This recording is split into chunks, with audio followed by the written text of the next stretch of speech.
How cool is it that we are also in person calling this game? We've called games for so long from home. It is amazing to be on site here in Waco. 1-2 pitch. Got her swinging. Throw down. Here comes the runner home. The throw. Safe. Not in time. So Gabby Fallbacker off the strikeout will come in and score as Louisiana takes a 1-0 lead. Yeah, so it was a strikeout, and you saw that Lily St. John actually ran to first base, but a drop third strike with less than 2 outs and a runner at first base. The runners actually didn't have to go, but they did. They took a chance, and Fallbacker was able to score a little bit of a miscue that actually works out in Louisiana's favor. When we talked to Louisiana manager last night, Ray Wendell, he told us, we are young, we have to be aggressive. And you saw that early on a strikeout, scoring their first run of the game. This is Alex Noel, the right fielder, to step up with runners on at second and third with 2 outs.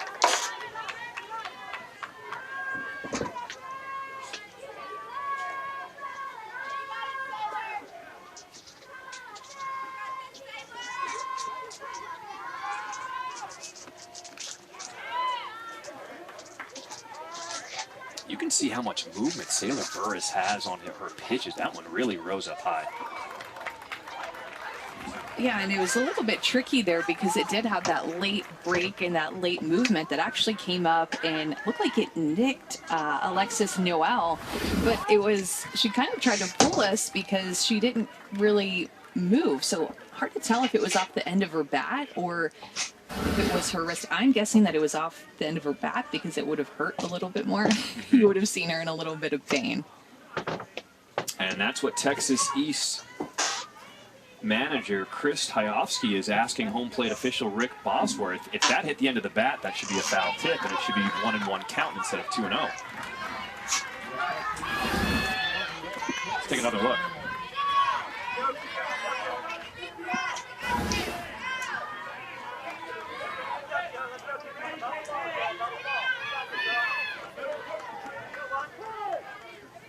So now they're going to award Alex Noel first base. So the bases are loaded once again. Here's Jolie Lozon, the pitcher, will step up with 2 outs. Just a bit of a longer inning. It's really hot. We're here in the middle of Texas. It's in the mid to upper 90s, and so it's difficult for these players to kind of push through the heat. You can also see that Burris is trying to wipe her hand, her palm, down her pant leg just to try to keep her hands dry and not feeling the sweat. And it's a newer ball too. You can tell it's a pearl, so it's going to be a little bit slippery or slick even when it's not sweaty on your palms. 1-1 pitch is swung through by Lozon. When the ball is new like that, what do you do to get it kind of scuffed up so you can get it feel comfortable in your hand? The best thing that you can do is just be able to rub it in the dirt, but she doesn't. She's not going to be able to do that in the middle of the game. So just continue to rub it with her hand like you saw her doing. Great pitch, outside corner, screwball for the 3rd out with runners on. Sailor Burris, great job to get out of that. We'll come back, and Louisiana will be on defense.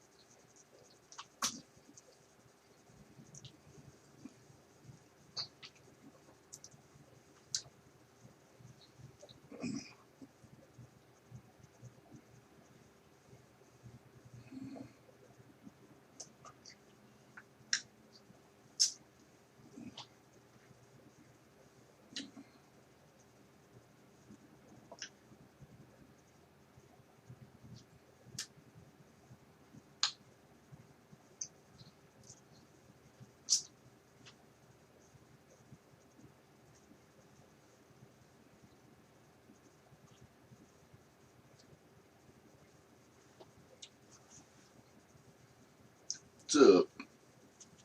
What's up? You want to get up? Welcome back to Waco, Texas. John Schriffen alongside my partner, Amanda Scarborough, and we move into the bottom of the first inning. Texas East will come up to the plate for the first time. Kind of a lengthy first inning in the field, so now they're trying to get some shade, and now they can get up to the plate. Yeah, trying to come up and be able to answer back with that one run that they gave up in the top of the inning. But this is a team that can score a lot of runs, 1 through 9 in their lineup. Their coaches brag about their offense. They can score pretty quick. And a lot of good teams in Texas, so it was not an easy route for Texas East to get here. They are battle-tested, and you know they're trying to win this region and get to the Little League Softball World Series. Take a look at the pitcher for Louisiana. It'll be Joey Lozan in the circle, wearing the shades, the lefty in the circle. Yeah, Lozano is a lefty, and she is another really good athlete in the circle, just physically gifted for just an 11-year-old pitcher. She is not only a pitcher who will hit for herself, but when she gets on the base pass, she will steal. She has speed. Oh, and she's also a ballerina. So, pretty cool. I like that. Lozano already has a 1-0 lead in the circle. Let's see how she attacks this very tough Texas East lineup. Leading off for Texas East will be the second baseman, Hallie Burris. Chinese and you can fringe just flower. see she is an athlete.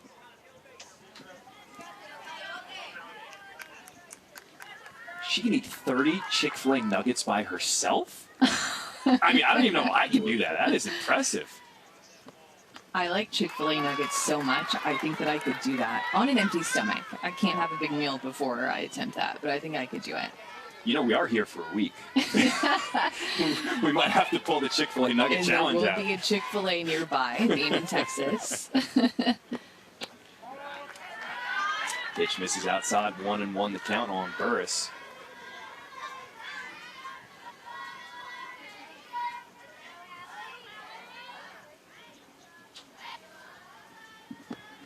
And not only does Lozano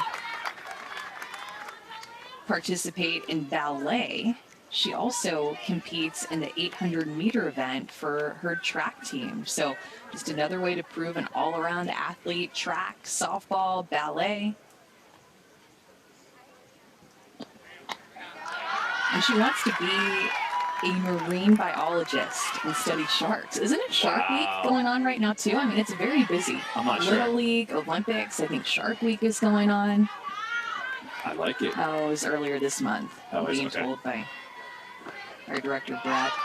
3-1 pitch catches the outside corner. It is now full on Burris. What I love is that youngsters are getting a chance to be kids, play different sports, different activities. You don't have to specialize so early on. Yeah, I totally agree. And you kind of feel that pressure to specialize early on, but there's so much value in playing multiple sports and being invested in a lot of different activities, even outside of sports. Like even Jolie likes to draw, you know, just little things like that can help develop your brain and all your talents. Hallie Burris is battling in the box. Here comes the 7th pitch of the at-bat. The leadoff hitter for Texas East. A big swing out to center field. That one's going to stay in the ballpark as Bollinger makes the grab. 1 down. What a beautiful swing, a great at-bat by Burris, and a great battle, too, by Joey Lozano to be able to stick with her and eventually get her out. This is a very big field, and Burris was able to barrel up that pitch and drive it very deep into center field with bat on ball. You can tell she just missed that Yeah. one. And as a leadoff hitter, you can tell she's got some pop in the bat. This is a dangerous Texas East lineup. Center fielder Jordan Bundick will step up with 1 down. Grab to the left side is short. Roban over to first, not in time. Bundick showing off the wheels. Beats the throw.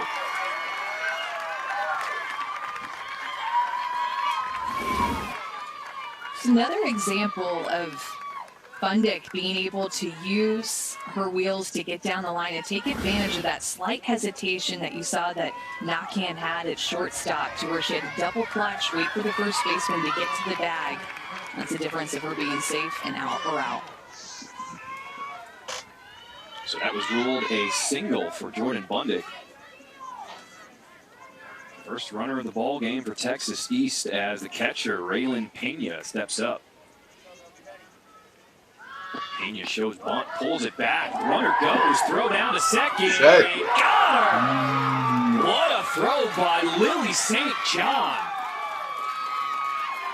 Oh my goodness! We just saw that Bundick had wheels to get from home to first base safely, and she had wheels to try to go hard into second base, but an unbelievable throw by Lily St. John, and the tag by the shortstop knocking got her out. That was beautiful.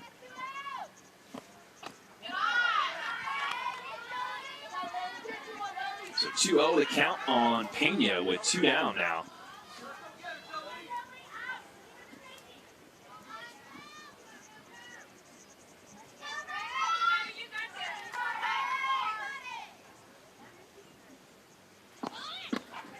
Shows bunt again, pulls it back. Pitch is in there, 2-1 the count. Lily St. John back behind the plate, you know, she says she loves to play the game of softball and she loves catching as much as she possibly can do it. That's what she wants to do, play softball, catch, and she loves to be out here playing the game. She likes to cook. She's been on a cruise to Mexico, the coolest place that she's been. I've never been on a cruise. These youngsters have some great experiences already. Yeah, no doubt. 2-2 pitch in the dirt. It is full to Pena.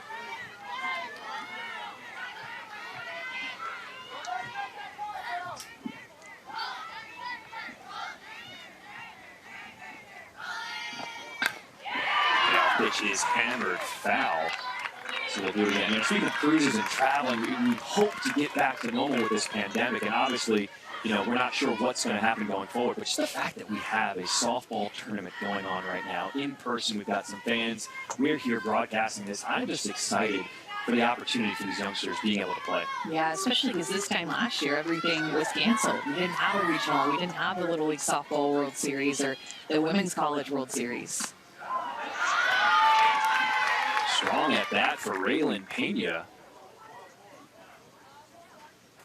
What? Was that a walk? Some confusion now with home plate umpire Rick Bosworth. It looked like that was a 3-2 pitch that was low. But apparently the count wasn't correct.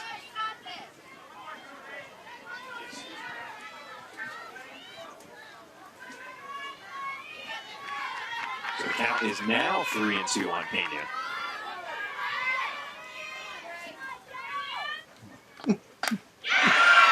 Odd ball struck out to left center field. That one's going to go to the wall. Pena's got herself a 2-out double.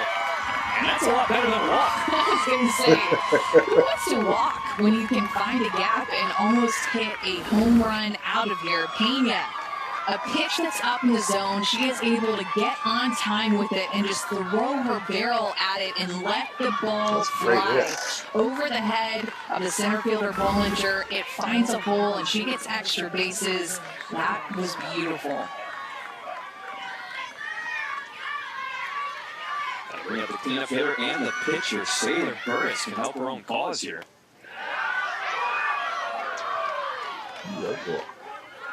When you think about how important that caught stolen base was in the throw of Lily St. John, because if not, that would have scored a run and this game would have been tied. Inside, 1-1 the count on Burris.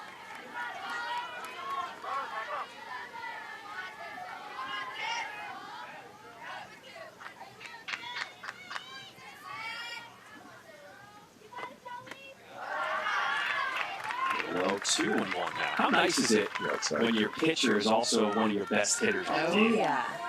Big luxury to have, and I always love that as a pitcher, especially because you're going to give up runs. Every pitcher is going to give up runs, but having the opportunity to come right back up and be able to either get on base and be the one who scores the runs or the one who drives them in, I mean, that's like the best thing in the world.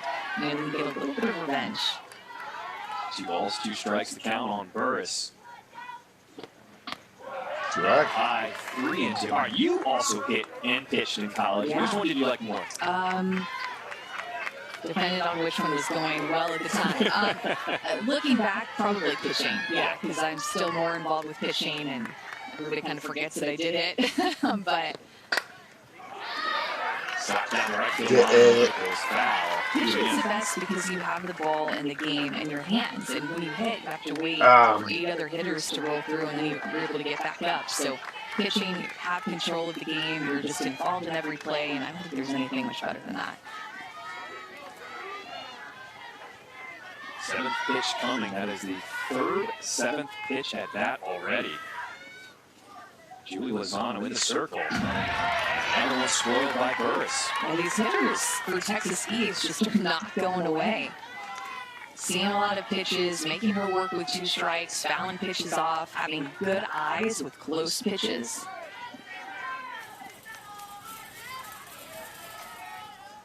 Do it again. Up high, ball 4. Ball gets away from St. John behind the plate. That means Payne will move over to 3rd. So Texas East with 2 outs now has runners on at 1st and 3rd.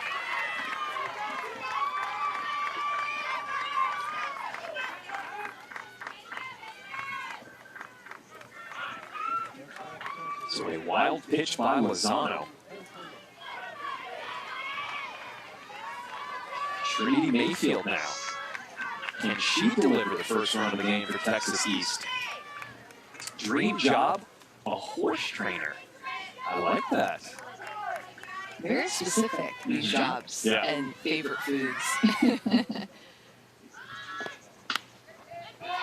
We are right next to the Baylor Equestrian Center. Yeah, I saw that.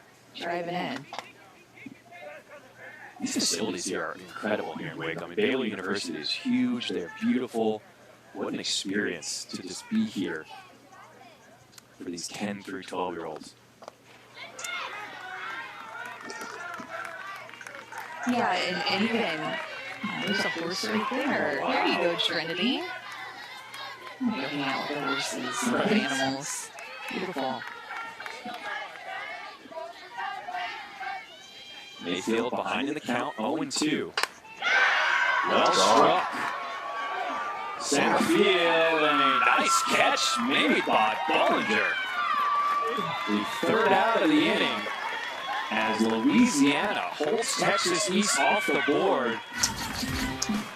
We're seeing some unbelievable plays already, and we've only been through 1 inning. Brooke Bollinger going deep and holding on to the ball to save a couple of runs for Louisiana.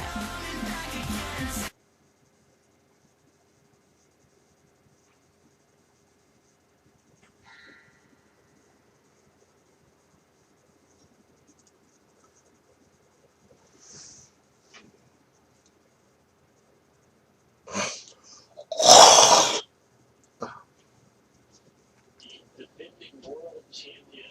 That was back in 2019. No world championships 2020. So we definitely expect her to be a contender.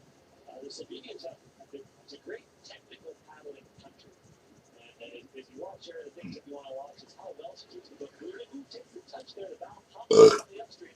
That's a 2-second penalty. You've got to sort of bring things back in and get them together. You see that 2-second penalty is not the end of the world right now. Nice and tight in that offset. Back on track. Women's K1 has been on the Olympic program. First with this 1972 Munich Games, then there was a 20-year gap before the event was reintroduced in Barcelona in 1992. It's been offered on every Olympic program since then, but only 4 paddlers have won the women's kayak event. Touched it, another 2. Churchill has a chance 3 on. in Tokyo. And on to a rough start now with 3 penalties. So not the ideal start for Ava, but all you gotta do is just keep pushing. That's all you can do, I guess. This is, if nothing else. Let's meet the state champs from Louisiana. They hail from Kenner, Louisiana, East Bank Little League, which is a suburb of New Orleans. Population just over 66,000. the coolest thing about this team, just 9 months ago, they were playing in the 10 and unders. Now they've moved up to 12 and unders. They were able to win the state title in Louisiana. And what a run this team is on. And we will see them here in the future because they're so young. Yeah, and their head coach, their manager, Ray Weindell, who's been a part of this program for a long time, just so thrilled to be here and expects this team to stick around for a long time and be here multiple times. So they had to change the strategy this season because they were so young. He realized they just got to score more runs and pitch better than everybody else. Sounds simple. That's all you need to do. But he said during practices, they would spend about an hour and a half each practice just on hitting and technique and getting them ready to play in elevated competition. Yeah, especially because their pitchers are so young. He had a feeling that they might give up a few more runs than teams that he has coached in the past, specifically a team that made it to the championship game in the 2019 Little League Softball World Series. And so he's like, you know what? If we're going to give up a few more runs, that's not anything against their pitchers, just give up a few more runs than normal, then we're going to have to score more runs. So he put more effort into coaching this team up 5 to 6 times a week. They would work on hitting for about an hour, hour and a half, and the pitchers would go to the bullpen with their pitching coach, Sally Moreau, and be able to invest in these pitchers and grow them so much, even at a young age, to be able to make it here to the regional. What does that tell you about a coach when he's able to adjust on the fly like that and then become state champs again with such a young squad? Yeah, it tells you that he loves the game, first and foremost, and also he's very analytical. So Ray is an electrical engineer, so his mind thinks in a very analytical way, whether it's on the softball field or off the softball field, so he's willing to adapt and adjust and figure out what his team needs to be able to win, and honestly just to be able to have the most fun out of the diamond. Woo. Big pitch by Sailor Burris to Addison Mackham. 1 ball, 2 strikes to count.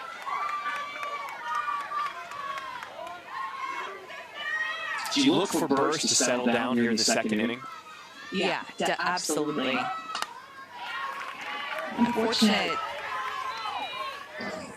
A couple of mistakes back in that first inning. There was an error, there was a walk, a hit by pitch that was a little bit questionable, so it seemed like things didn't really go her way in the first inning, but able to settle down, her defense settled down, everybody take a deep breath and move forward. Here's the 1-2 pitch. Inside corner, runner up. Third strikeout of the ball game for Sailor Burris. Quite a screwball, and you can tell that it's a screwball because the screwball is going to move into a right-handed hitter.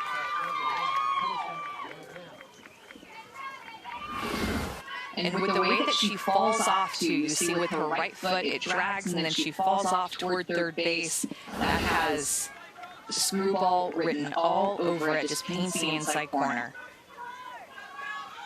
Bottom of the lineup for Louisiana, Addison Rodan, the shortstop, takes ball 1. How impressed are you to see this age group in the circle be able to have so many different pitches? Yeah, and I think that definitely is a hot topic at this age, is that pitchers feel like they need a lot of pitches, and they really don't. Like, first and foremost, you need to be able to command your fastball and be able to put it on both sides of the plate, up, down, and truly master that pitch before you learn something new. Next pitch would be a changeup, and then from there, it would be a drop or a rise. Clearly, Burris is throwing a screw, too. I think she has a little bit of everything. But I just want to put that message out there, especially for younger pitchers. You don't have to have 5, 6 different pitches in order to be effective.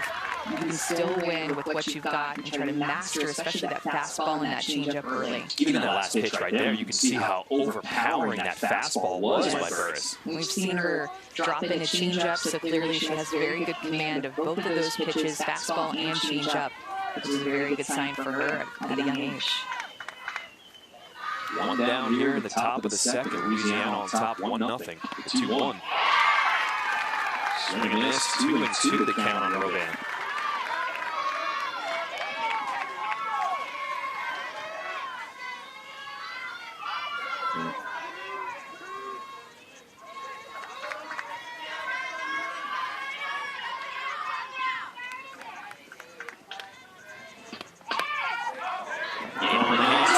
To right field, and that one will get through. Impressive at bat shortstop, Addison Roban, gets a one-out single here in the top of the second. That's a good battle by Roban. Benavidez, the first baseman, might have had a chance to stick with this. Check out Benavidez. She gave up on it a little too soon, or actually maybe Burris, the second baseman, called it and she gave up on it, but a bit of a miscommunication there, especially because Benavidez is kind of tall, right, at first base, so it looked like she could have stuck her glove up and taken a couple of extra steps to catch it. Top of the lineup for Louisiana is Gabby Fallbacker. Reached on an error, but drops a bunt. That one goes foul.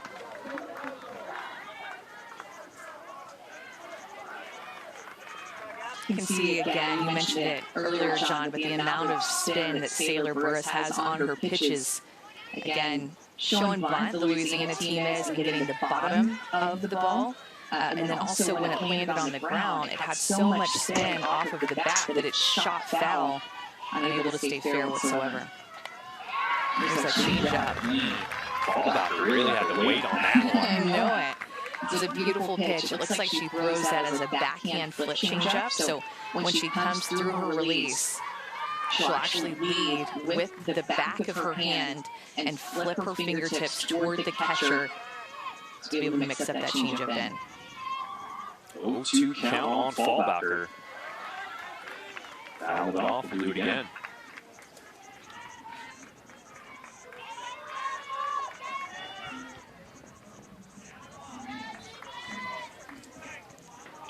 Coaching staff loves about Gabby Fallbacker is that she may not be the biggest, but she is not afraid of anyone. She's got a good contact hitter, and that's why they love hitting her in the leadoff spot.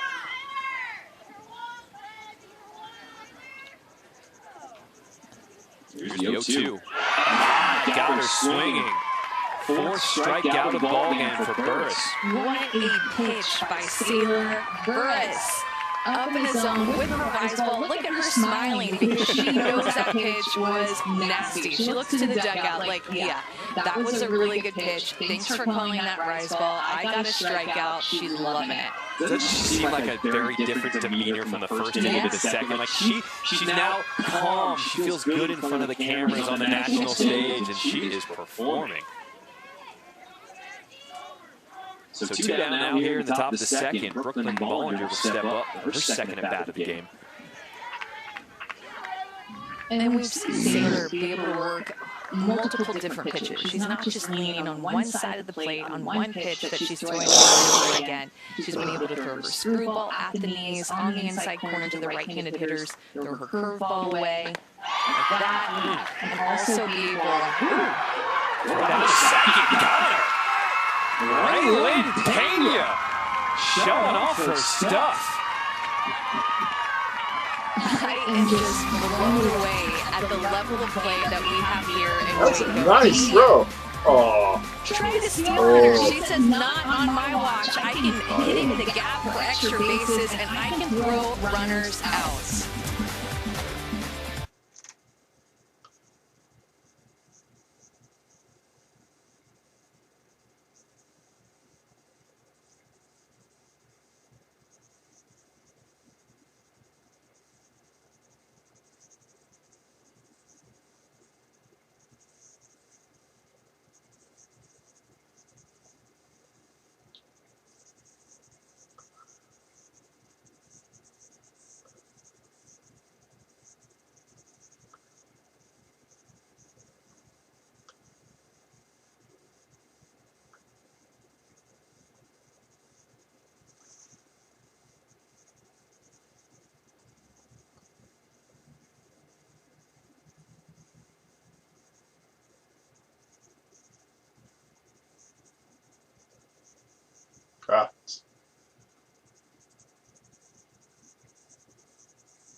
Let's get to know the young ladies from Texas East.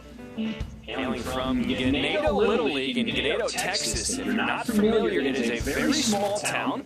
Population just over 2,000. When we talked to the girls, they said it's the type of town where everyone knows each other. They grow up playing every sport with each other, so they know each other so well. And there's a lot of tough competition in Texas, so they had to go through a gauntlet just to get here. Yeah, absolutely. And I love what you mentioned about how all of these girls have grown up together, and not just playing softball together, but they go to school together, they play volleyball, basketball, they do all the things together. Really unique. Basically, Hayofsky starts off this bottom of the second with a single to right field. I love the way that Hayofsky goes with this outside pitch, like how she lets it travel. She doesn't try to pull that outside pitch. She hits it where it's pitched and is able to get rewarded for it by a single. And I gotta say, the level of play here in this first game in Waco, Texas, it is really high. I mean, you can tell how hard these girls have been working all season long. Julie Cook, the shortstop, fouls off that first pitch. Yeah, I totally agree. And you see that they're working hard. They're getting comfortable on a really big stage very quickly. Offensively, back behind the plate, the catchers have stolen the show. I feel like up to this point, and the pitchers are doing a good job of throwing strikes and staying loose. Goes down the second, throw offline. And Hayofsky has a stolen base.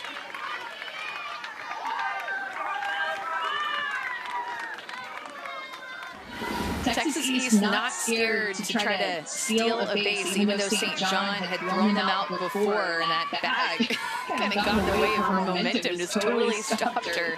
She gets in there safely, though, and moves herself in a scoring position. Lozano comes back in an overpowering fastball to strike out for Cook. One down here in the bottom of the second.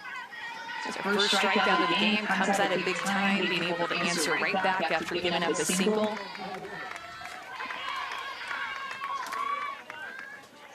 Lozano's really going after these hitters. 7 of 8 first pitch strikes already. Yeah, you can tell that has that attack mindset.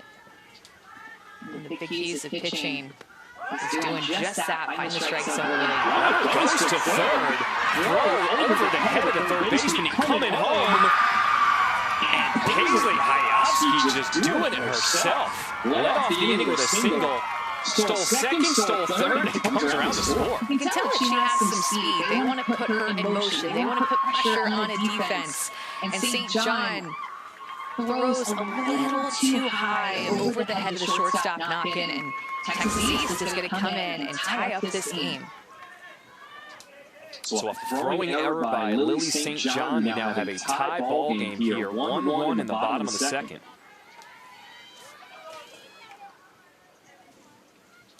Caitlin Benavides, the first baseman, over on the count. Big swing, slow roller.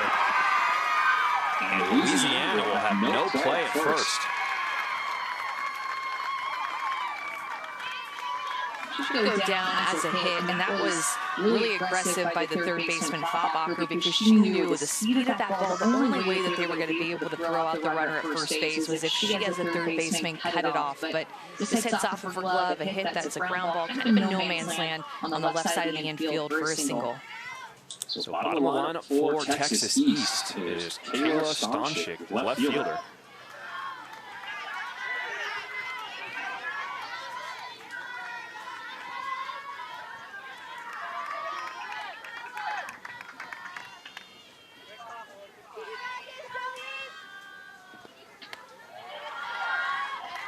Number 2, that this is Ganado's first appearance in the Southwest Regional.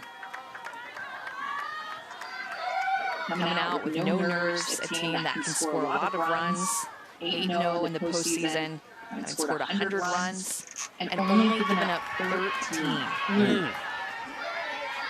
That's because they have really good pitching. You know, Sailor Burst, we're seeing her in the circle.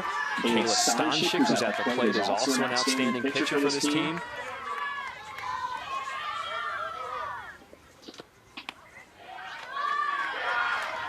pitch misses upstairs. 2-2 the count with 1 out. And Benavidez, the runner on at first.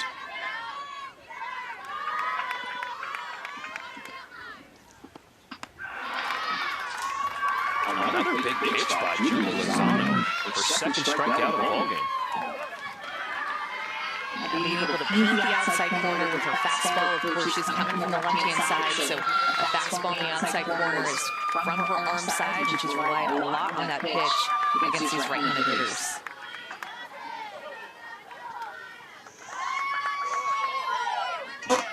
So top of the lineup for Texas East as Howie Burris will get her second at bat. She flew out to center in her first at bat in the first.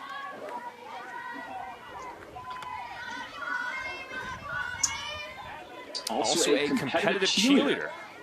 Another athlete who participates in multiple sports. Well hit. That one right at the left field. It'll drop in front of Roche. And Burris, 2 hard hit balls already. This one now she'll pick up her first hit of the ball game. Texas East has runners at first and second. Hallie Burris gets a pitch that leads a little bit more over the plate. Man, Hallie Burris swings so hard. Her cousin, by the way, is Sailor Burris, the pitcher.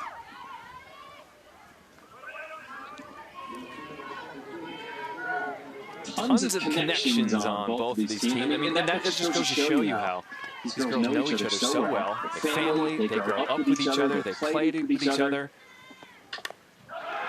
Well, and they're really proud of the fact that no other team from their Little League has made it this far. And so you have that pride of your community, of your Little League, of wearing Ganado on your uniform and getting to represent. You can tell that just these girls are so happy to be here, and they want to make everybody proud. Texas East at the plate, they have been aggressive. The last 6 batters have been swung at the first pitch.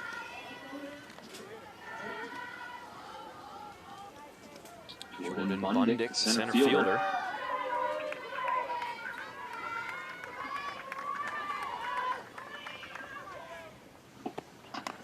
What's also special about this Texas East squad is that because they're from a small town, these girls have grown up playing with each other since they were basically 7 to 8 years old. So they know each other so well, and they've been able to put it together to reach here in Waco, Texas, this regional. Yeah, and team chemistry is such a big part of sports. I think no matter what sport that you're playing and no matter how old you are, you have to have that good team chemistry. And this team from Ganado, because they do so much together, they really have bonded, know each other well, also play travel ball together.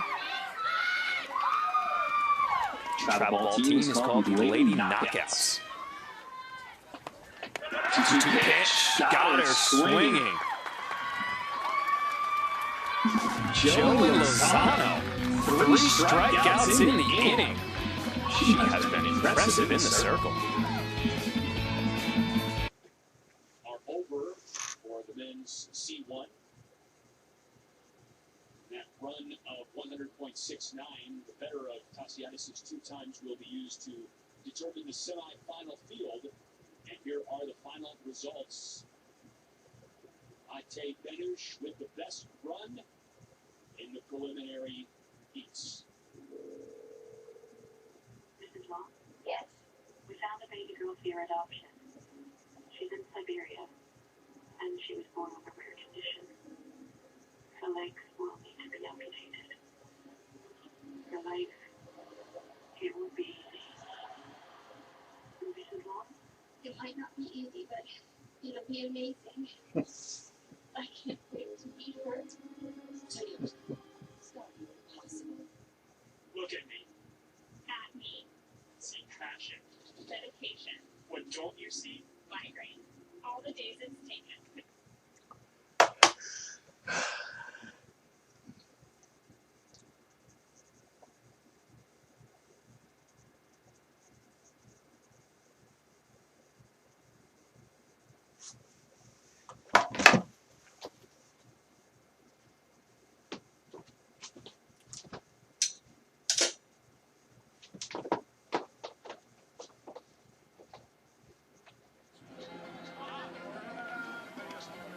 Welcome back as we move to the top of the third inning.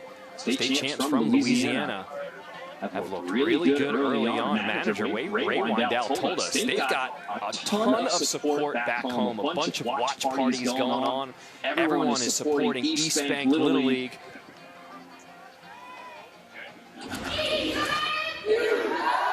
There we go. There's a watch party going on right now in Port Orleans. East Bank, you know? Well, and one thing that you do know is that they have a history of being here and having success, and they're really proud of that success at the Little League level of play. And I think back to that 2019 season when Haley Peterson was on the team, Ava Burkett, Kayla Giardina, Bailey Nelson. There were just so many contributors to that 2019 team that made it to the championship game, which was played in Portland. Since then, it's been moved to Greenville, North Carolina, and that's where these players are trying to get to win this regional, to have a chance to make it to Greenville.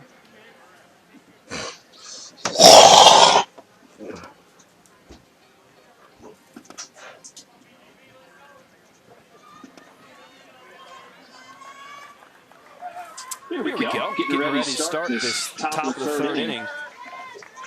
Bosworth, our home plate umpire, is set. It'll be 2-3-4 due up for Louisiana. Brooklyn Bollinger will lead things off. Reached on an error in her first at bat in the first.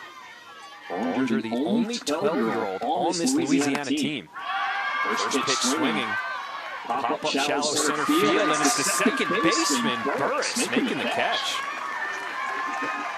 It can be a scary play as a second baseman because you can feel the center fielder, you can feel the right fielder converging on you. It takes good communication, and she was calling it the whole way. Hayofsky out there in right field and a giving way so that Burris could hold on to that ball for the catch.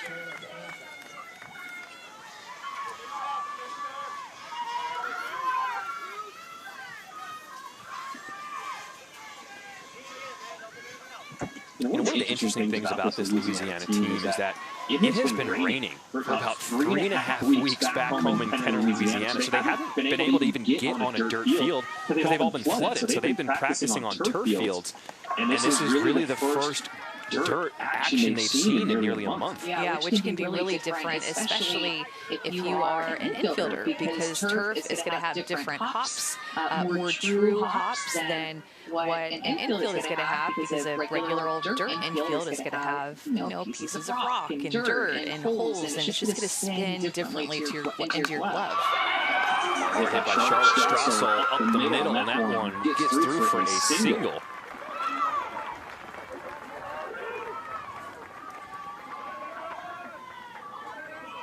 Really good piece of hitting by Charlotte Strassel just to drive that pitch right back up the middle. You could tell that she made contact on the good part of her bat, the sweet part of her bat that was going to feel so good. That ball just was hit so hard right past Cook, the diving shortstop. She's got the shades on, but you can tell there's an intense stare underneath those shades. Roche, the left fielder, walked in her first at bat. She hit 2 triples in the state tournament. Those wheels.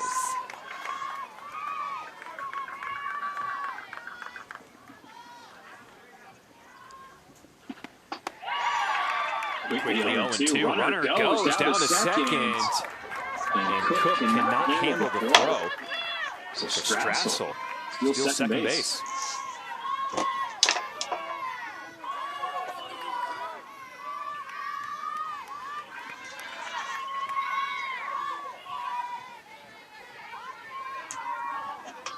Roche behind in the count, 0-2, but now the runner in scoring position. Oh my goodness! What a pitch! Oh, wow. And unfortunately, Roche just forgot that there were 2 strikes, and that was a strikeout. But a Bugs Bunny-like changeup out of the hand of Burris, that backhand flip changeup again. It is fooling these Louisiana hitters. 5th strikeout for Sailor Burris.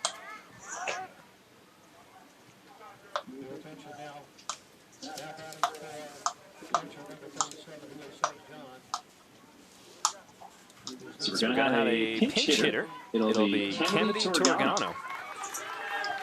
The pinch hit for the catcher, Lily St. John.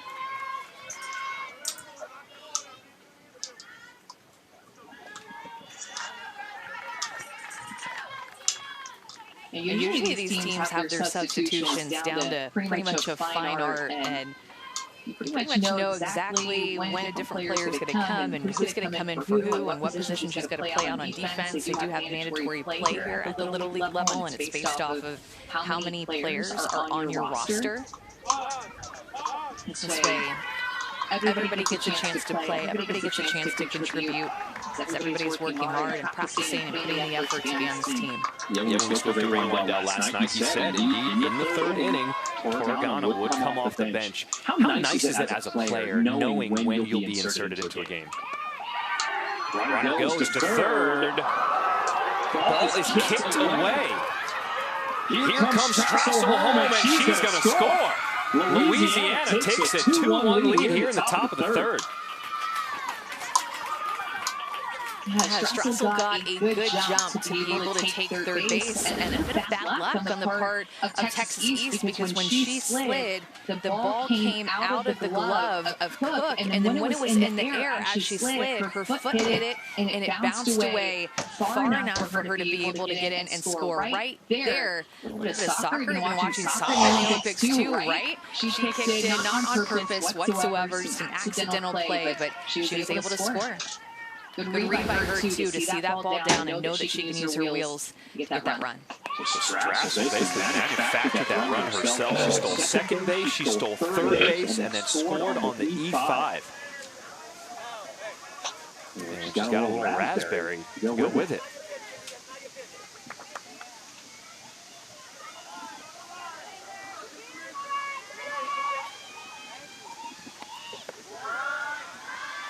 One-two pitch misses down low. 2 balls, 2 strikes to count on Torgano. Well, it's in a similar way that Texas East scored earlier, right? Their one run of the game where Iofsky stole second base, she stole third, and there was an error that led her on that same stealing of third to be able to score.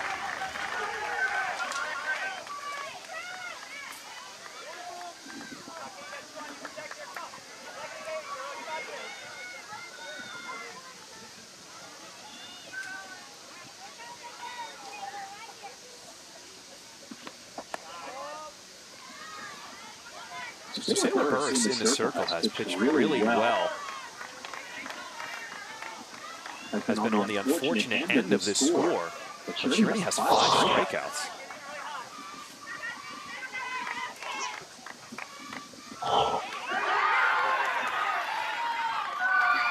And there's her 6th strikeout of the ball game.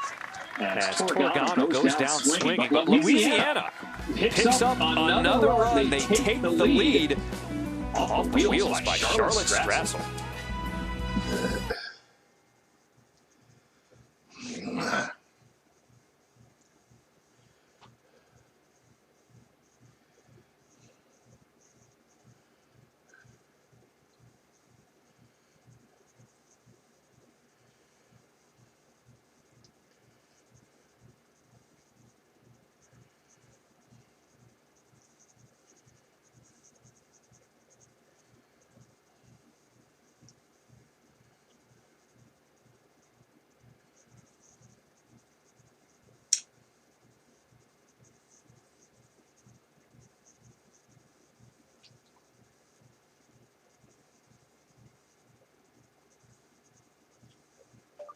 Watching my brother Rick.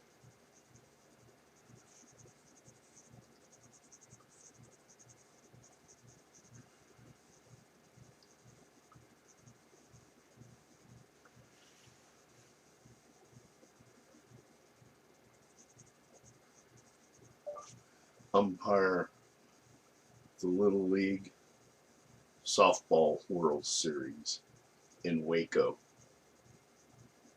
on ESPN Plus.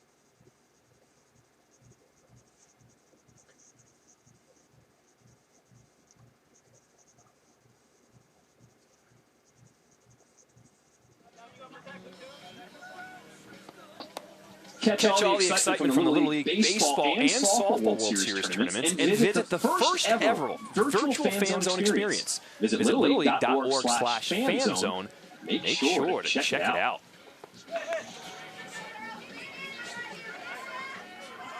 We move to the bottom of the third inning. John Triffin alongside my partner Amanda Scarborough. Very high level of play as we've seen here. Now this is technically the second game here in Waco. The first game was a forfeit as the team from Colorado was eliminated due to a positive COVID test. There's Oklahoma. Win by forfeit. So this is the first game action we've seen, and it has been really good so far. 3, 4, 5 due up in this inning for Texas East here. Raylan Pena.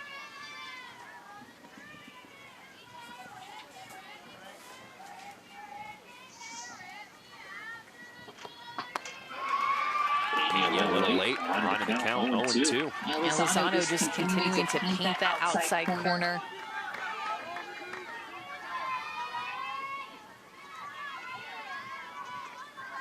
Favorite movie for Pena, Medea Goes to Jail. Very specific. And asked her what does she like to do when she's not playing sports? Sleep. Very popular answer. I think specifically with this team, sleep is her favorite thing to do. I like sleep as well. Slow rounded back to the pitcher. Lozano fields, throws, one down. Lozano, it really is such a good athlete. She has good form in everything that she does. When she's pitching, she has solid mechanics. Even her throwing mechanics, the way that I just saw her make that throw to first base, it seems like something that's really simple, but oftentimes is under-taught, and she has a really healthy-looking throw to do a lot of things well. So when you say under-taught, what do you teach youngsters on a throw that can seem so easy? Well, oftentimes I think that the problem is just not teaching someone what to do. So if you just pick up a ball and just chunk it from like a sidearm or just at an arm angle that's not the healthy approach, like on the shoulder and on the elbow, then either isn't consistent where you want to throw it as there's a ground ball to second base, the out. It's either not consistent with where you're throwing it every single time. It can also affect the health of the arm too. So kind of like a baseball player who's a pitcher or just a baseball player in general can have some arm issues. No issues so far for Joey Lozano. We're tied the first two batters here in this bottom of the third, so 2 quick outs.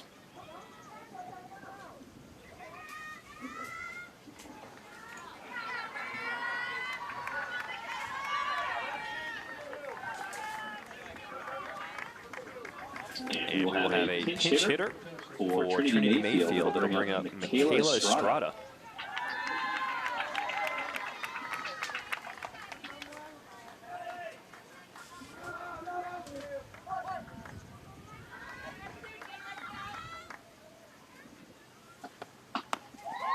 And specifically, too, for why I think that Lozano has such great pitching mechanics. I want you just to watch her drag. So she's a lefty. It'll be her left foot dragging along the ground. She's on her toe.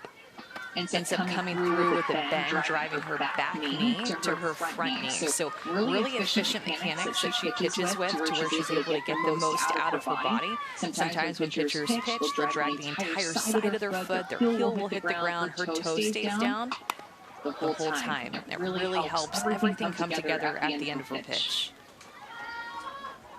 What advice would you give for parents as to when pitchers should start really working on mechanics and getting coaching and making sure everything is smooth? I would do it as soon as they want to start pitching, because bad habits can form so easily. And pitching, in my opinion, I've always said this is one of the hardest things to do in all of sports. Grounder up the middle. Michaela Estrada comes off the bench and delivers a 2-out single. It's a great hit by Estrada. Not easy to do, to come off the bench as a pinch hitter and be ready to go. A pitch that's out a little bit over the middle of the plate, but look how she gets her barrel down to that slightly lower pitch, about knee height, able to drive it right back up the middle of the field. What impressed me is that she has such a quiet swing. Yeah. She loaded her hands, got them back to the ball quickly. Yeah, not a lot of movement in her swing. You're right. A lot of power. So Estrada delivers with 2 outs. That'll bring up Paisley Hyofsky, who scored the only run of the game for Texas East.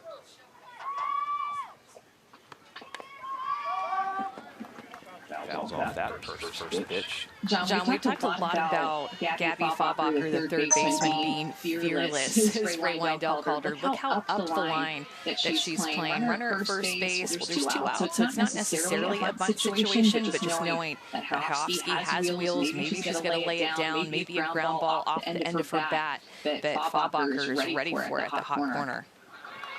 When you see somebody playing up that close as a hitter, what do you think to yourself? That I want to try to hit it past her. But you know that fielder is there. You know you can see her out of the corner of your eye. Now with 2 strikes, she's going to back up a little bit, not thinking that she's going to lay down and bunt. 0-2 to count on Hyofsky. Got her swinging.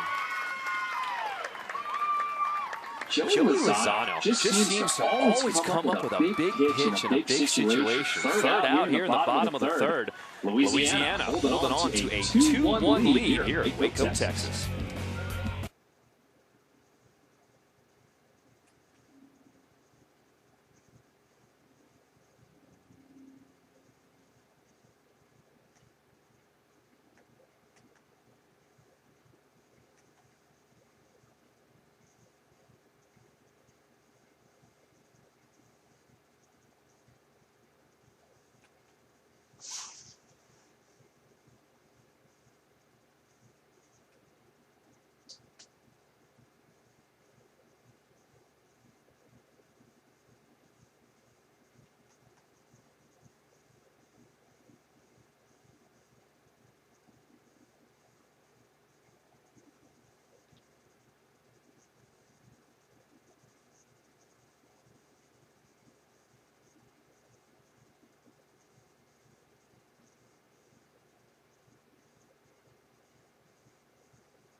To the gap, and drops. Here comes Vanderpool.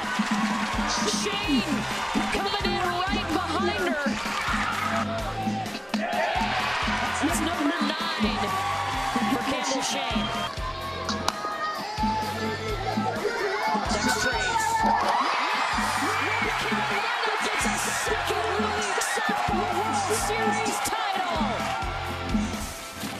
That was a flashback to 2019 East Bank Little League. The runners-up. We talked about the legacy of the state champs from Louisiana, an impressive run they had been on. They initially lost their first game in that Little League Softball World Series in Portland back in 2019. Fought all the way back to the losers bracket to win 5 straight. They advanced to that championship game. They went on to lose to North Carolina 4-1. But for the manager, Ray Windell, I mean, this is maybe his most impressive team just because no one expected them to get this far. Yeah, absolutely. But whenever you see a couple of years ago, I'm sure these players were watching as young children. A couple of years ago, watching that team play there, it's inspiring for them. And you can be any age and be a role model, and you can be any age and inspire somebody to do big things. And I feel like that 2019 East Bank team, with their run to that championship game, inspired their community and inspired a lot of girls on this team.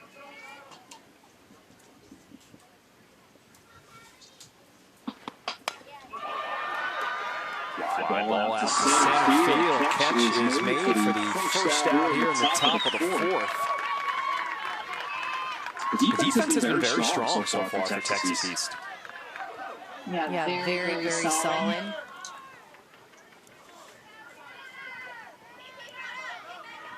There's even a couple of players, John, on this Louisiana team who had sisters that were on that 2019 team.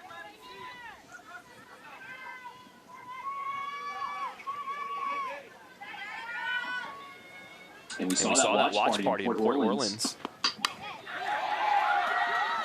Fly ball out to left, and that one will drop. All the way to third, and they're waving her home. Here comes the plate. The plate safe. Joey Lozano, and inside the park home run. Are you kidding me? I feel like we're going to continue to talk about Lozano all week long with what she can do in the circle and at the plate. She is able to hit that ball hard, but she doesn't look to see if she's going to get out. She runs hard out of the box, head down, and goes for third base. But this is what's most impressive. She did not stop. The ball is right there in front of her. She knows her speed. She knows her wheels. Ray Wendell is sending her. He's telling her to go. She's not even running through a stop sign because he knew that she could do that. Unbelievable performance by Joey Lozano, getting it done in the circle and now at the plate. An inside the park home run gives Louisiana a 3-1 lead here in the top of the fourth.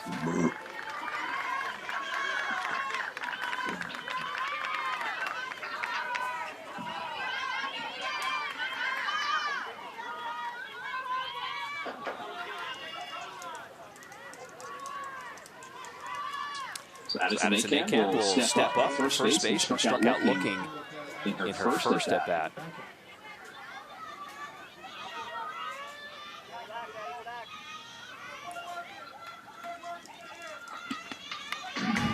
Big cut. Just fouls that one back. And you can tell that this young team from Louisiana, they're just not intimidated. We talked a lot about Gabby Faubacher, the third baseman, being fearless, but I think that you see that fearlessness run all throughout this team.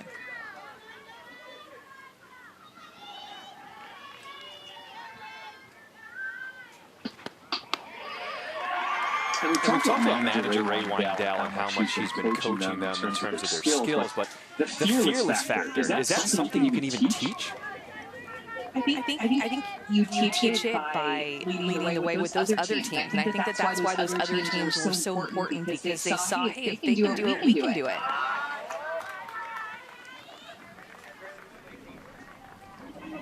And I think that preparation helps a lot.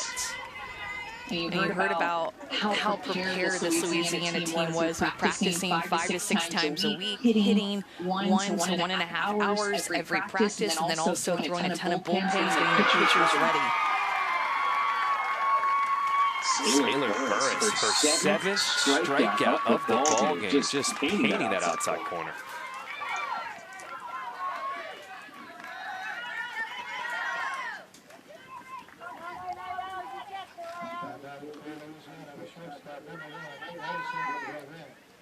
So there's two outs now here in the top of the fourth. The 9-hole hitter, Addison Robam, the shortstop, step in. Singled and caught stealing second back in the second inning.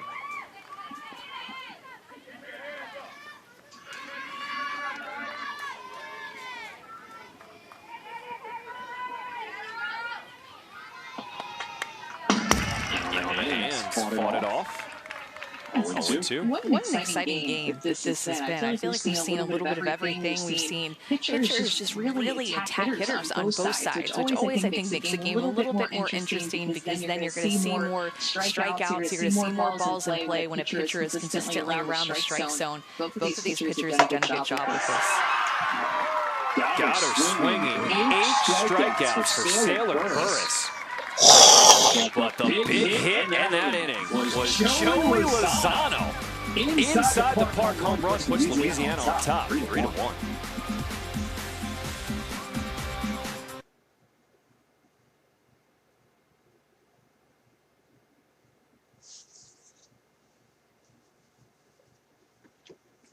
Again, Derek Lazula is already a gold medalist in this event from the Rio Games.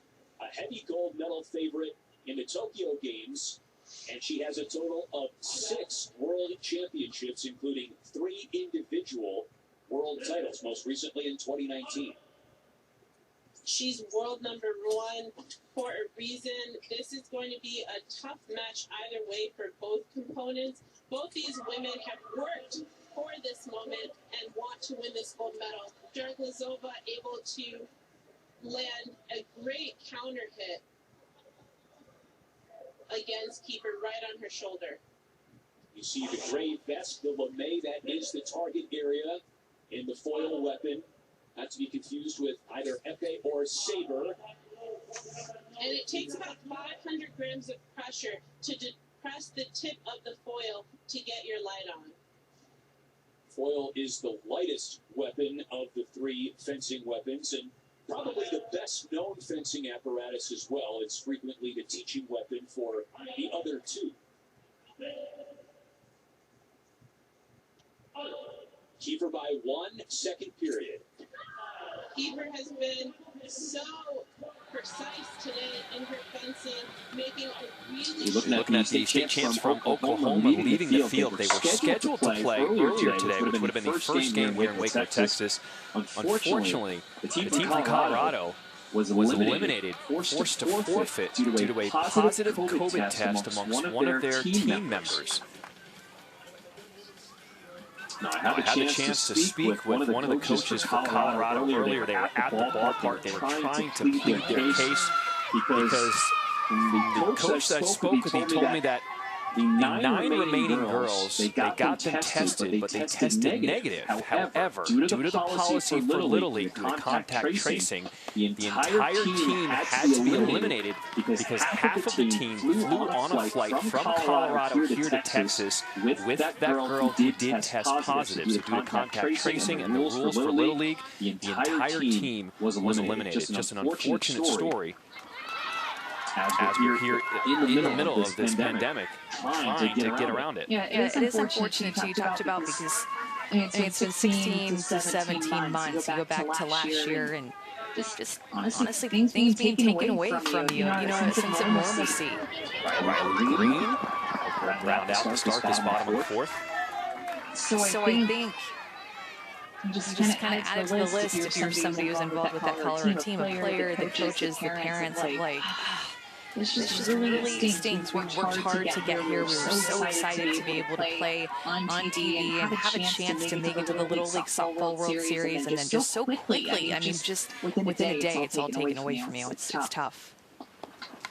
Benavidez swinging at the first pitch. When I spoke to Colorado's coach, Shane McCann, he was really emotional and almost in tears talking about the amount of work and preparation his girls had gone through. And they said they were so excited to show what they could do, but also just to hear their names called on ESPN and have us talk about them. That's what they were really looking forward to, this experience. Hit down the line. That one is fair by Benavidez. Digging into second.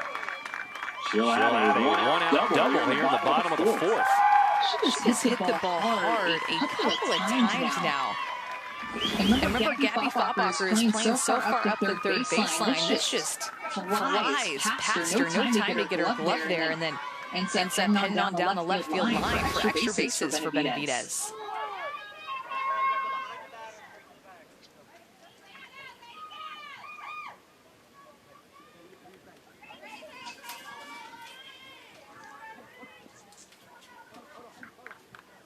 Time for a reminder too that with Little League we play 6 innings, we don't play 7 like in the Olympics that you might be currently watching at night, or at the college level. We'll just play 6.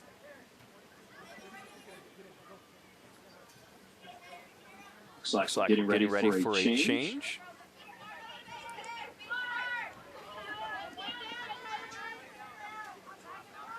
So Texas East looked like they were looking to substitute. Kayla Stanchik is the batter due up right now.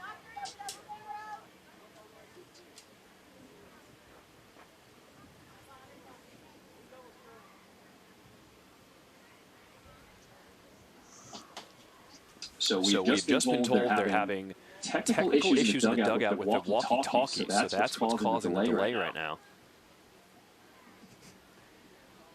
Just giggle a little bit, because when's the last time you said walkie-talkie? When I was their age, 12. I know. I just even forget that it's called that, you know?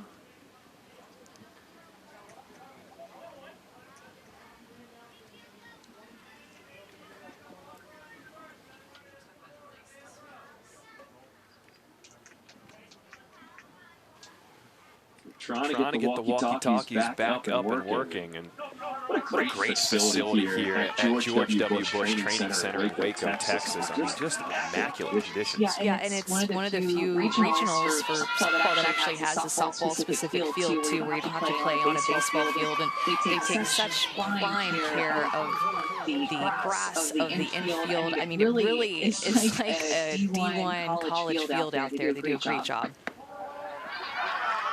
So finally, we got it all figured out. Lacey Holt will be the pinch hitter. Favorite food? Get this. Venison. Ooh.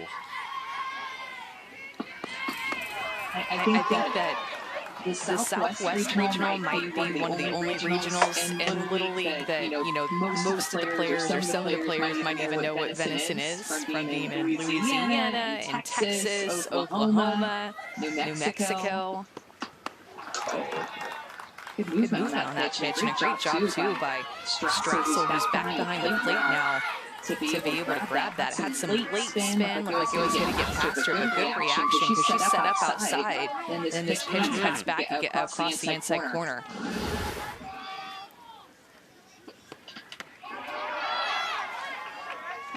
Just misses. Two balls, two strikes to count.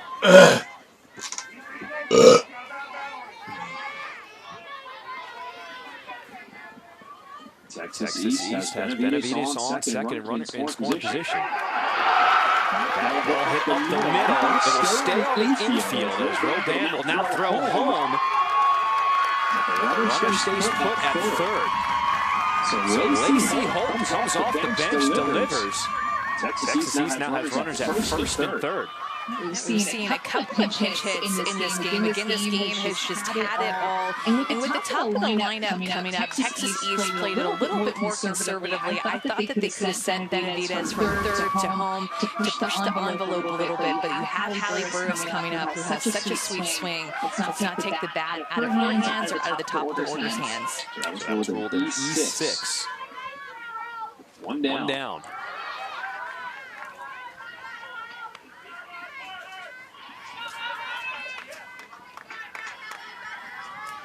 Dream job. President of the United States. That's what I'm talking about. Aim high.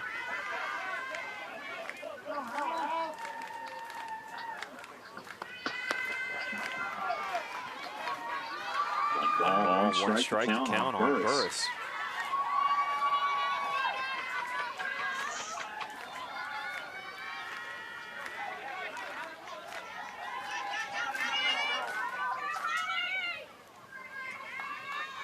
Burris has hit the ball hard twice in her two plate appearances.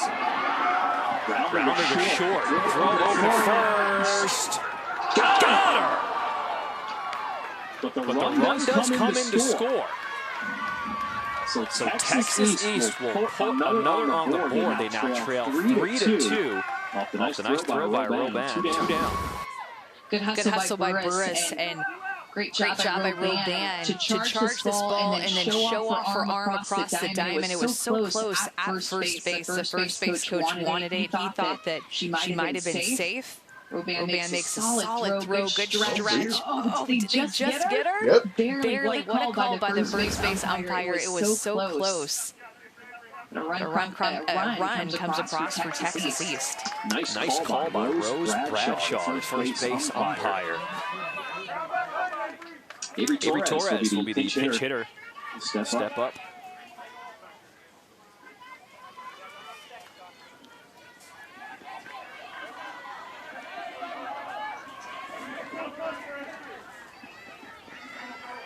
So two down here in the bottom of the fourth. Runner on at second. Torres will take that first pitch outside. 1-0.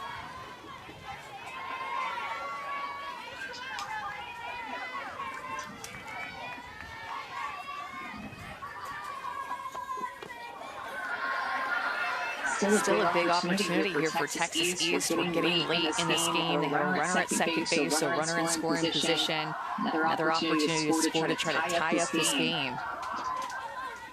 1 for 6 today with runners in scoring position, Texas East. It's now 3-0 count on Avery Torres.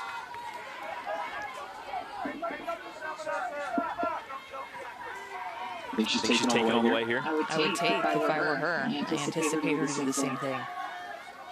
This is the first three-ball count since the first inning. Seems like Lozano might get a little bit tired because you're seeing where the catcher is setting up, and whereas before she was throwing it right to the catcher, right at her target every single time. Now she's missing her spots just a few times, throwing a few more balls. Well, Lozano, this is her 75th pitch of the ball game. Grounded her short. Van pops it to first. Here comes the runner. Safe. Texas East has tied the ball game here in the bottom of the fourth.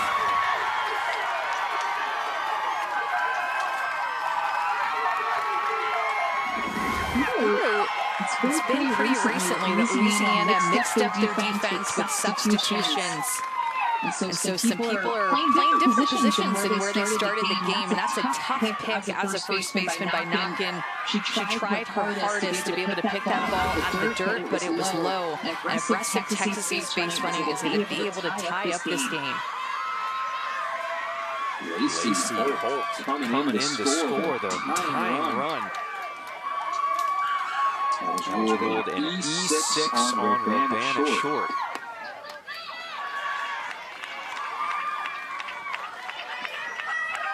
Well, this has been the most consistent hitter for this Ganado, Texas team. Raylene Pena. When you have to give so much credit to Benavidez, who hits in the 8th spot for Texas East, who got this rally going with a ball that was just crushed down the third base line. She got a double, and at the bottom of the order has just been able to start a rally and be a spark for Texas East to be able to get back into this game. 2-0 count.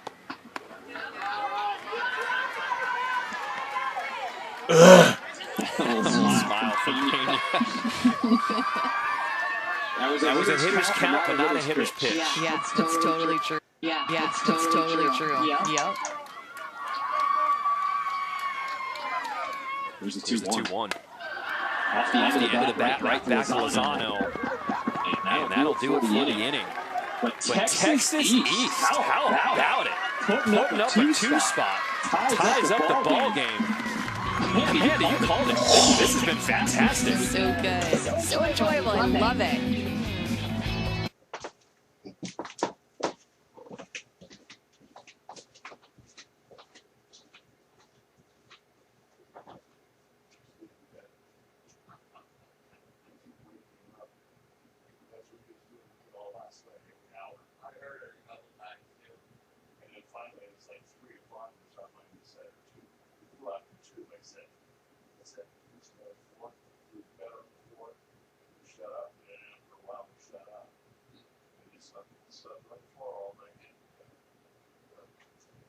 I think you might have gotten the message that I don't know, we'll find out tonight. Because I've been telling them all day. I said, oh, you don't like getting woke up? Well, maybe you leave Daddy alone tonight.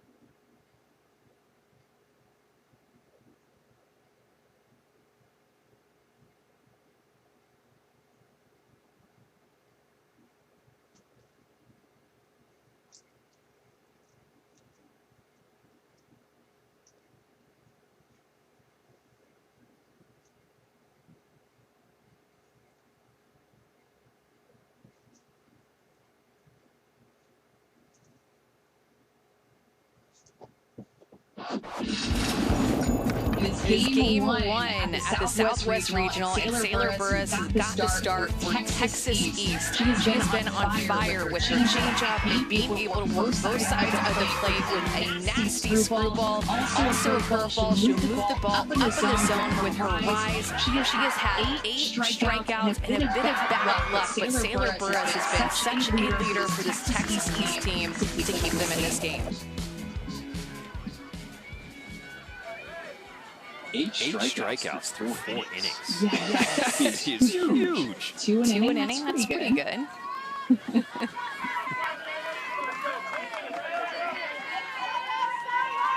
Move to the top of the fifth. A 3-3 ball game in this opening round of the Southwest Regional.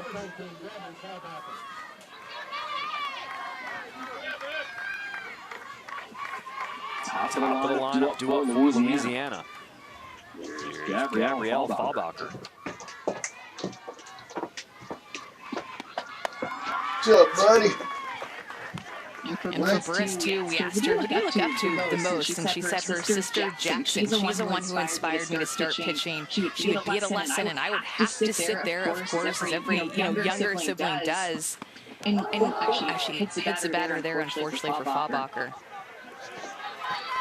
But she loved watching her older sister pitch, and she thought, you know what, I can do that. So she said, my parents thought, what the heck? Literally her words, not mine. We might as well sign Sailor up too. And so it began. She was 7 years old whenever she started pitching, and it was all because of her older sister, Jackson.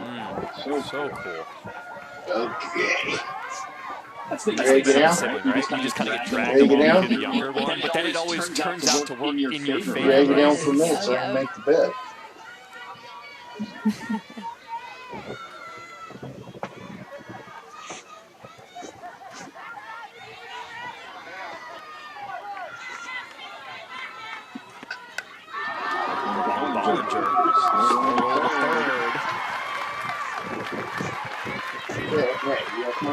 One down, but the runner does advance to second. Great execution there by Bollinger to lay down that bunt right away. She didn't waste any time. Good execution.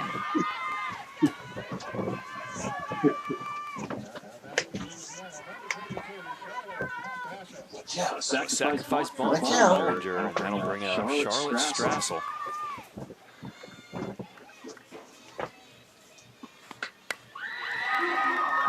Strassel grounds to second. Burris throws 2 down.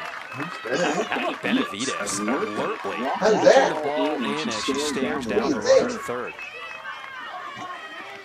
Still good execution, too, not a wasted out because of the fact that Fallbacher was able to go from second to third base. She hit behind the runner, a ground ball to second base, and any chance that you can get 60 feet closer to scoring, even if there are 2 outs, is really important. Good stuff. Here's a cleanup hitter, Caroline Roche. Bounce to the right side, slow roller. Burris makes the play. A 5-pitch inning for Sailor Burris. She is cruising. Well, this is the good stuff. This is the good stuff. There you go.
If you like this guy on your phone, how about finding Little League on Facebook, Twitter, and Instagram at the official handles at Little League. You can also follow the action and join in on the conversation with the hashtag LLWS.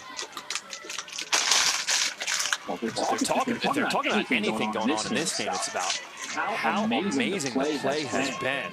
Louisiana was up 3-1. Texas East comes back to tie it up. We're at 3-3 here in the bottom of the 5th inning. This has been fun. Yeah, it's been such a good game. Both of these teams have been so ready for this moment, and you can just tell that that they had that year off, were unable to play last year, and I think that we saw that in the college game too. Just so much emotion, preparation, excitement, and just being ready. 4, 5, 6 due up in the lineup for Texas East. Joey Lozano still going strong in the circle. Grounded to the right side. Stossel makes the play. 1 down. Second baseman getting a workout. Three ground balls in a row for the last 3 outs to second base. No. Now, something you noticed in the last inning, Joey Lozano might be getting a little tired. What would you be looking for in this inning here? I think she's done a good job. Actually, ever since I said that, but that one will drop in for a single. It's a no man's land there. That pitch was a little bit more right down the middle than finding a corner. I love the way that Mayfield was aggressive early in the count to take advantage of this pitch. You see how it drifted a little bit more back toward the plate. Hit a little bit off the end of her bat, but she's looking to hit and get on base. So Mayfield is on with a one-out single. Bring up Paisley Iofsky, the right fielder.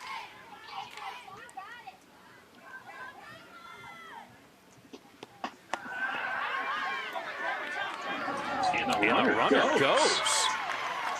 Mayfield taking advantage of that pitch that got away. Alert. Yeah, just another little example of how Lozano might be getting a little bit tired. Her command at 83 pitches, a little bit off. She's battling though. And still I want to add, still making some really good pitches. Just like that last one where there was a foul tip off the end of the bat.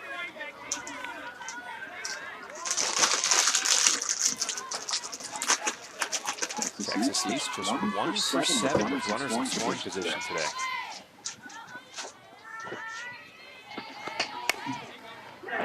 Back to the pitch, but that one gets away. It looked like Lozano might have had a play, but it went underneath her glove. So Texas East has something going here in the bottom of the 5th. Sorry.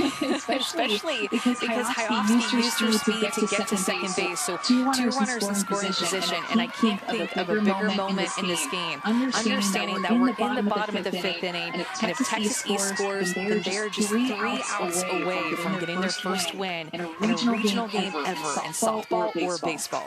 Iofsky, she reached on that error, but also managed to get to second base. Taking the extra bag with a single, bring in 2. It's a really good time for a timeout.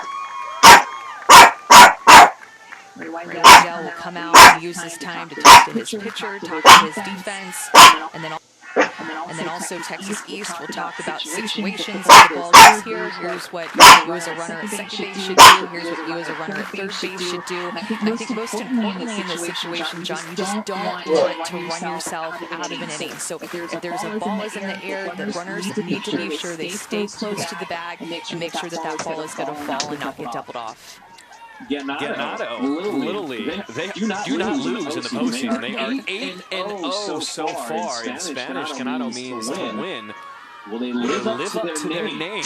They trailed early on. They came back to tie it. Riley Green will step up in probably the biggest spot so far we've seen in this ballgame.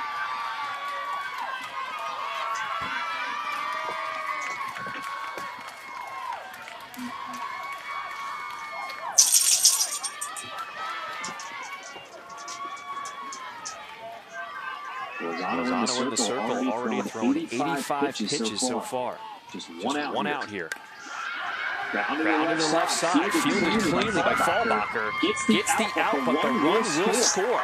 Texas East now takes a 4-3 lead here in the bottom of the fifth. So surprised to not see Fallbacher come home with that throw.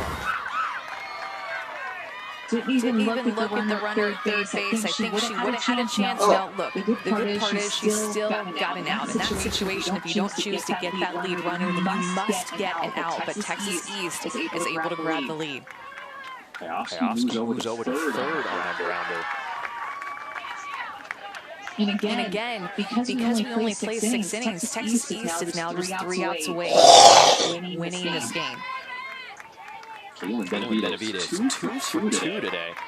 A huge double and scored in the 4th inning.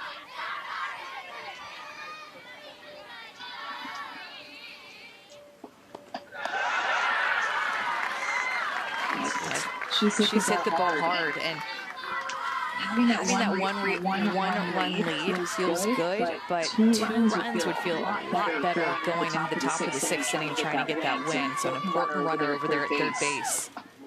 2-0 pitch. Catches the outside corner. 2-1 the count.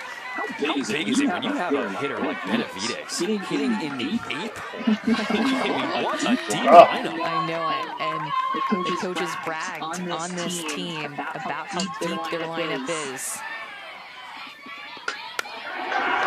Another hard hit ball. That one gets through. Benavidez delivers. An RBI single as Texas East takes a 5-3 lead here in the bottom of the 5th. They are pumped up. They played from behind in this game. They tied it up. They were able to grab the lead here in the late innings, and they've been able to get production at the bottom half of their lineup. And Kaylin Benavidez has had such a big day at the plate, 3 for 3, and no bigger hit than that one right there.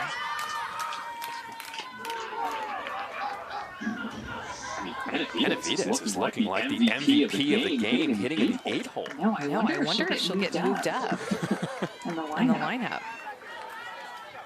She's hit the ball hard, too. These just haven't been C9 singles or infield singles. She's crushed the ball.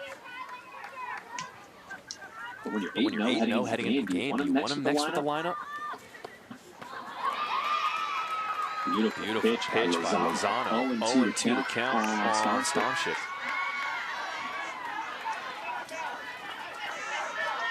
I love the poise of Lozano.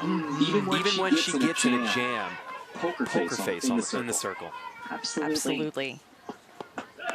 Has a really good presence, and again, both of these teams have such a unique, interesting story. For Louisiana, they're really young; they didn't expect to be here. For Texas East, they're the first team, baseball or softball, to ever make it this far from their little league. So I love latching onto the story and just being able to follow it, understanding what's at stake. Lozano comes back with another strikeout, but Texas East. Two big runs here in this 5th inning, taking a 5-3 lead. Louisiana down to their final 3 outs.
buddy? You want to go up on the bed?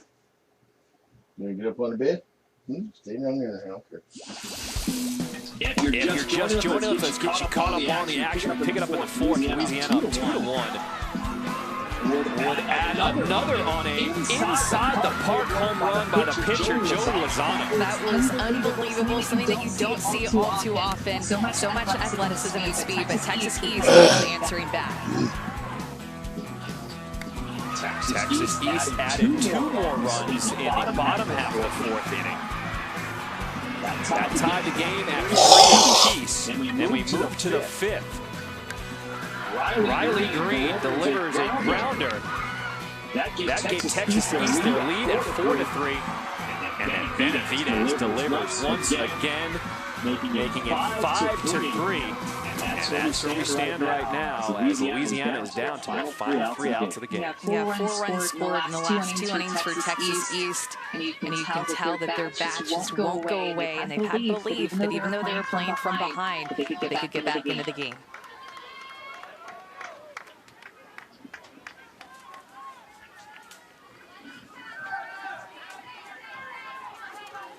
5, 6, 7 due up on the lineup for Louisiana. Lily St. John will lead things off. See, here's something I get down with. Favorite food, chicken fajitas. I'm really actually hungry from reading all their favorite food. I mean, I want filet mignon, I want venison, I want 30 Chick-fil-A nuggets. Like, I just want all these things. We might have to do that challenge before this week is over. Oh, man. What kind of sauce should I get you? I'm no sauce. I like the true blue taste of a real chicken nugget with not covered in sauce. Deal. Let's get it done. Sailor Burris in the circle, trying to throw a complete game for Texas East. 2-0 pitches, fouled off, 2-1. And she's done a great job leading with her presence. I mean, both of these pitchers, one's left-handed, one's right-handed, but they both have good mechanics, and we've seen both of them just fight the whole time. It does not matter what has gone on around her, if there's been an error or a hit that she's given up. She has been so consistent with her presence and the things that she could control in the circle.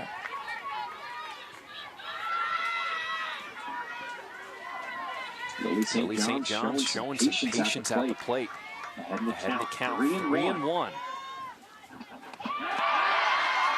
That one is in there. Count is now full.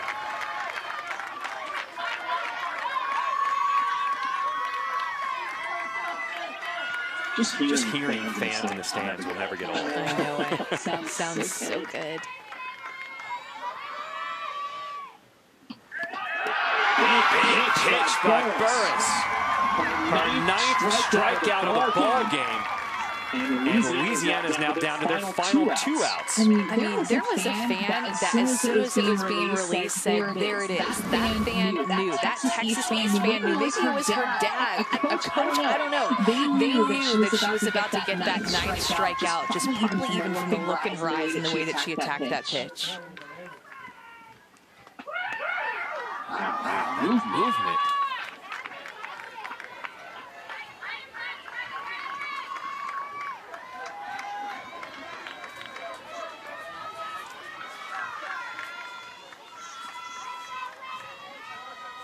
Baroni. Fouls that one off at the plate. 1 strike. Burris has also been pretty economical with her pitches. She's now about to throw her 75th pitch of the ball game. Here we are in the 6th inning. Yeah, there's only been 2 3-ball counts. A lot of batters faced with 4 or less pitches.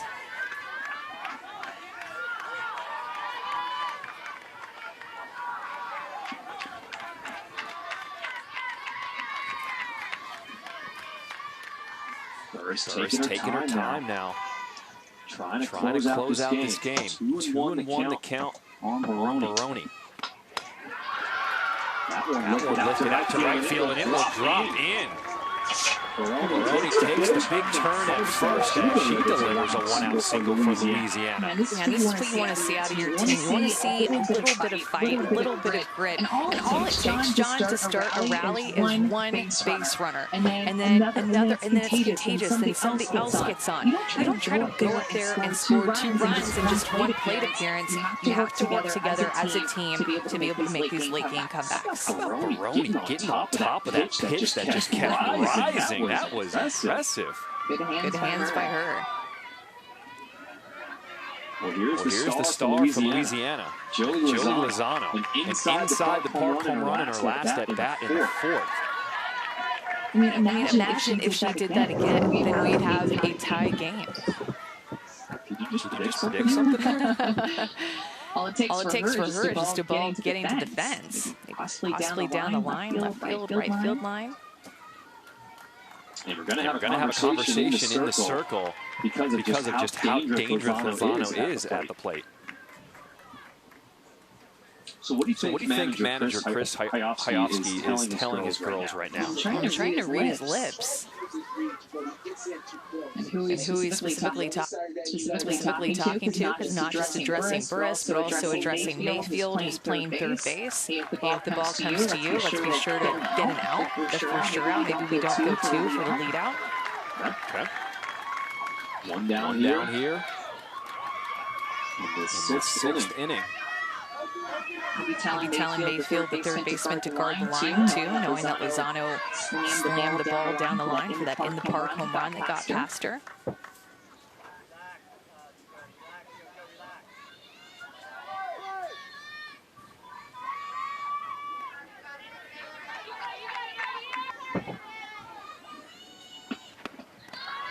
Speaking of Lozano, Texas Roadhouse Rolls. I don't think I've ever had those. They're so good. Yeah. It's all about the butter that goes with them. And I haven't been there in a while. I think that they have like a honey cinnamon butter that goes with them. Am I right? Yeah. Yeah. Okay. It's a chain. Put that on my list. It's a chain. 2-0 count. That one is lifted on the left field line. Foul. 2-1 now on Lozano. Really to see how beautiful this field is with the grass, how well it's taken care of. I mean, just stunning. That grass looks like it could be on a golf course. What an experience. These young girls. They're on national TV. Wow, that grass looks on a like pristine field in front of fans. A great opportunity. 2-1. Rises out of the zone. It's 3-1 now. Such a good eye by Lozano to take that. Another hitter's count, and in a hitter's count, you're thinking, I'm going to get something sweet, and that you're going to swing at it until you notice, nope, not my pitch. She takes it, works it to a 3-1 count. What are you looking for here if you're Lozano? I'd look for that outside corner again with her screwball from Burris. Burris looks at her wrist. She's set. 3-1 is in there. Count is full. And it looked like Pena set up on the inside corner. Ended up being more down the heart of the plate. Would have been a good pitch to hit for Lozano, but nonetheless, she still has another strike to work with. The game is certainly slowed down. Final 2 outs left in Louisiana. 3-2. In the air. Second baseman Burris makes the catch. So there's 2 down now. As Louisiana is down to their final out in this opening round game. Hayofsky there at second base. There's so many changes here at the Little League level, keep you on your toes, but that was so hard for Hayofsky to look up into the sky. The sun was there, and she's able to keep her focus, knowing how important that out was.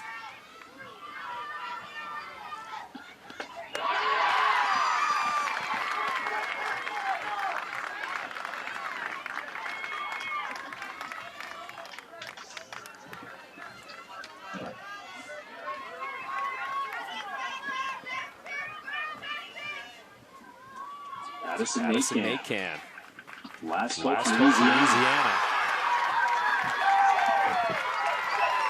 She was looking to tie it on those last 2 swings. 100%. And Sailor Burris just doing a good job of continuing to throw strikes, late movement. Off the plate, nice spin.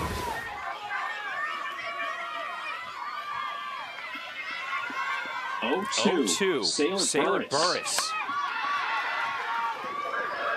And the game will continue as Minkamp delivers with a single. And the tying run for Louisiana is now on first base.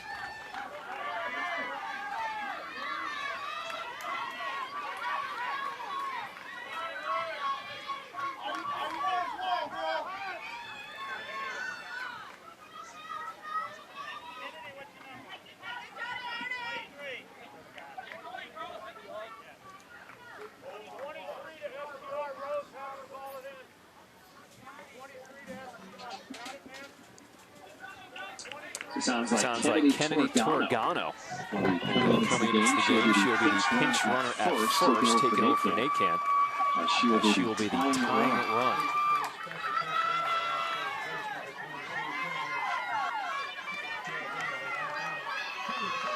Oh,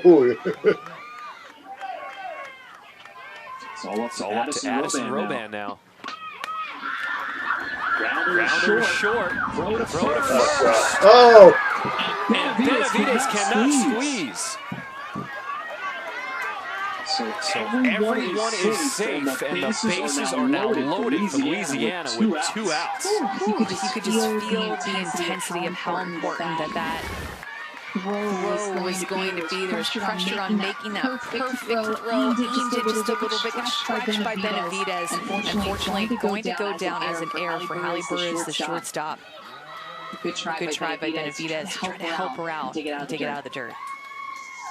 Texas East trying to get that third and final out, but Louisiana is not going away. Maybe Sailor Burris could potentially just be getting some water here. It's been a long inning, been a long game. It's been hot. Yep. Drink of water. Yeah, we're getting water break right now. It is steamy out there.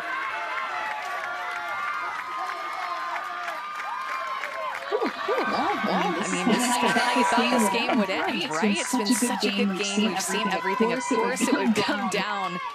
Top of the sixth inning, bases loaded with Texas East up by 2, but Louisiana with a chance to tie it.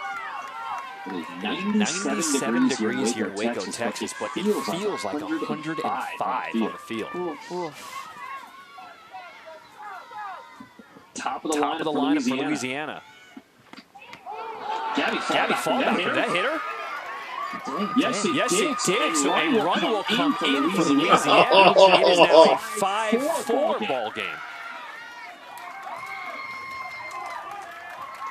Absolutely, we talked about how pesky Fallbacker is leading off, and she's been hit by a pitch in her last 2 at-bats. Louisiana only down by 1 now.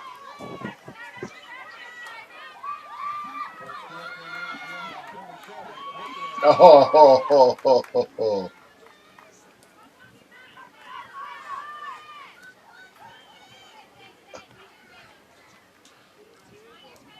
How about a little drama in our opening game here in Waco? Yeah, I'm not sure too what they're talking about here with the home plate umpire. She tried to get out of the way. She did.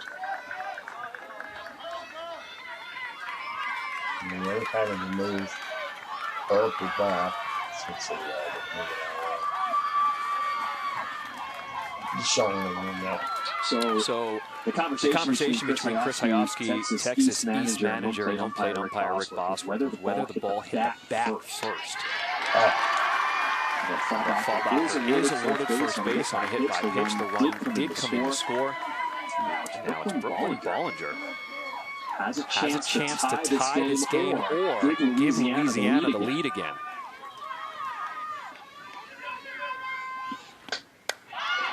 Sends that one out to right, and the catch is made. Hyofsky ends the game for Texas East and wins a thriller to open up play here in Waco, Texas. 5-4. Texas East, a strong performance. Wow, and to come back, they trailed in this game. They tied it up. Their offense was able to turn on at the end of the game. And Sailor Burris just was able to stay so strong. Look how emotional she is to be able to come away with this win, giving her all in this game, never faulting. Several strikeouts